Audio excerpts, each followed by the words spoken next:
I grew up way out in the country, and we had 12 and a half acres, but we had this little tiny house that was 2-bedroom for 5 people, 1 bathroom, and we didn't have central heat and air, and we didn't have carpet. We had a little potbelly stove in the living room that would keep the house warm, but it pretty much only kept the living room warm, so we'd all huddle in the living room. And we didn't have cable TV, and we moved out there when I was about 2 years old, and I lived out there till around 15 years old.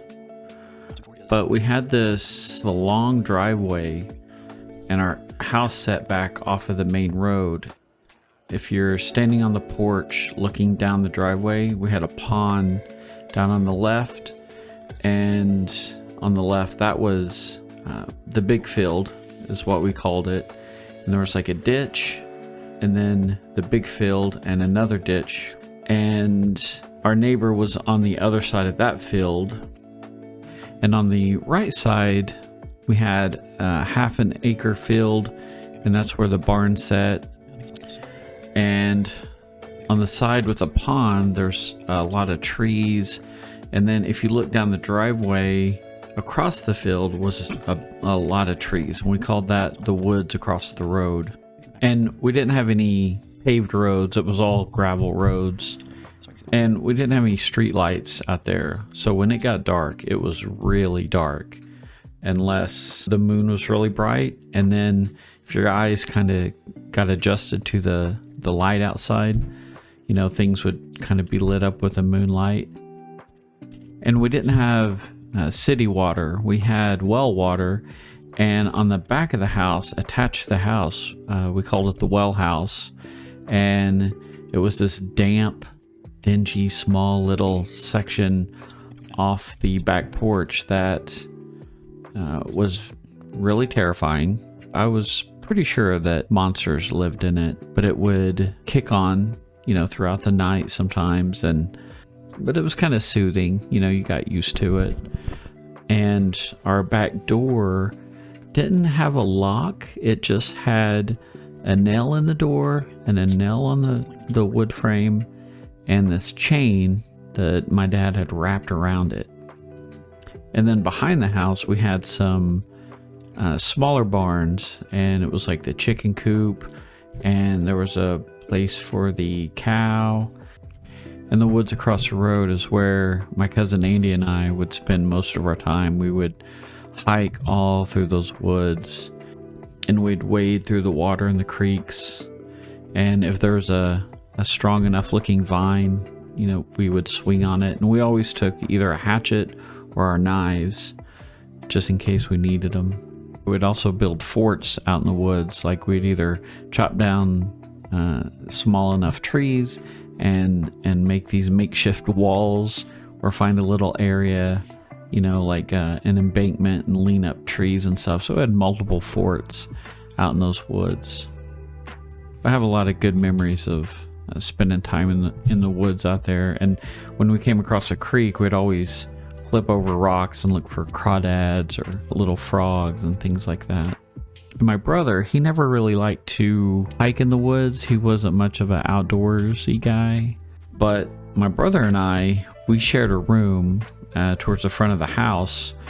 And growing up, we had bunk beds, but when we got older, we separated the bunk beds. And I remember my bed was right under the windows on the front of the house.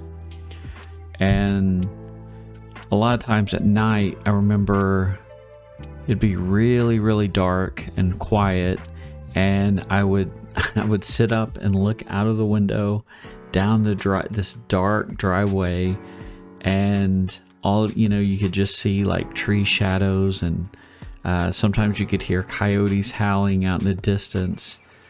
And oh my gosh, I was scared so bad. Like I was scared to death. And I would lay down in bed and cover up my head, and I thought, well, if somebody broke in to murder us, they wouldn't see me because I was under the blankets. But then I'd get up and I'd peek out the window, and I could swear I would see somebody like walking either out of the pond or up the driveway, and I was just imagining like they came from those woods across the road, or they came out of the pond like Jason and Friday the 13th. And it probably didn't help that I watched Friday the 13th growing up, or Nightmare on Elm Street with Freddy Krueger and all that stuff. But also, if you're standing on the porch to the right of the house, my dad had brought in some sand and dumped it right next to the house, and it was not only a giant litter box for the cat, but it was also where I played with G.I. Joes, and I'd built tunnels, and I'd just kind of work around the cat poop. But there was this, beside that, there was this big tree, and when I was probably 11 or 12, I thought, you know what, I'm going to climb to the top of that tree. And so I started climbing this tree, and I remember it was kind of a windy spring day. It was warm outside, and I started climbing this tree, and the hard part was getting up to the first branch. And so I took some old boards and a hammer and nails and kind of made like a makeshift ladder. I nailed it into the tree so I could reach that first branch. And then I started climbing, and I'm not sure what they're called, but there were these weird like gray bugs that blended into the trees, and like kind of a beetle or something. And I remember like my hand would touch them as I'm climbing up, and they'd fly off and like get in my face and stuff. And the leaves had like little bugs on them, that would like fly off when I hit them. And man, I didn't look down. I just kept climbing and kept climbing.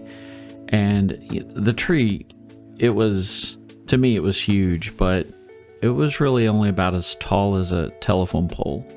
Because when I got to the very tippy top, it was real skinny, and I was holding on for dear life, and it was swaying. I could feel it swaying. And I looked out, and I was even with the top of the telephone pole. And it was just so peaceful. I was just sitting up there, just swaying with the wind, just rocking back and forth. And a couple of times, when I was looking around, I kind of got panicky. Like, well, what if I fell? It would not have been good. But it was just so peaceful. And I remember looking up and looking at the clouds and thinking, I wonder if I could ever climb high enough to touch the clouds, because they look like cotton.